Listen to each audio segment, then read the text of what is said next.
ఆత్మతోను మనసుతోను నేను చేయు విన్నపములు ఆలకించి తండ్రి సన్నిధిలో నాకై విజ్ఞాపన చేయుచున్నావా?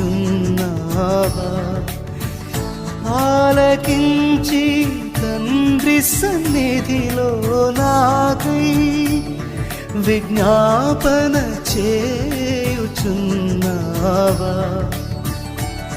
విజ్ఞాపన చేయుచున్నావా? నా యేసయ్యా నా స్తుతి యాగము నైవేద్యములై ధూపము వోలే నీ సన్నిధానము చేరును నిత్యము చేతువు నాకు సహాయము వెను